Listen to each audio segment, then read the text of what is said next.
are fine. It's me, your English teacher. We have already read numbers, singular, plural in last lecture. Now today we will study about genders, masculine, feminine. Today's our topic is genders, related to grammar, genders. Okay. First of all, you people have to prepare your page. Write date, December 3rd, 20. In the mid you have to write classwork, and in the end you have to write Thursday. And after that you have to note down GN. Don't make fun of others. And today's your topic is genders. It is lecture for grade 4. What is masculine?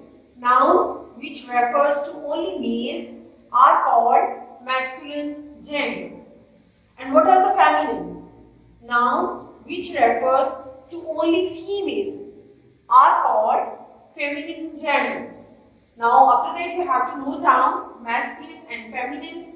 Giant, giantess, bridegroom, bride, boy scout, girl guide, king, queen, duke, duchess, wrestler, maid. After that we will come common genders. Some nouns which refers to male or females both are called common genders.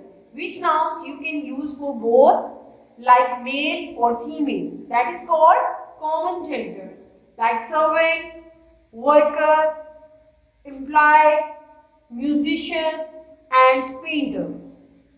After that, next topic is neuter genders. Neuter gender. What are the neuter genders? A noun that denotes a lifeless things.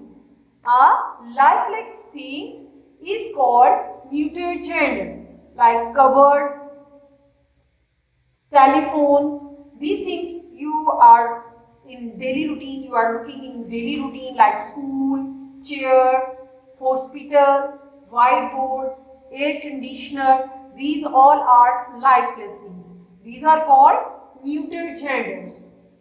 Hope you have understood today's lecture. Kindly note down all the work and revise it. And thanks.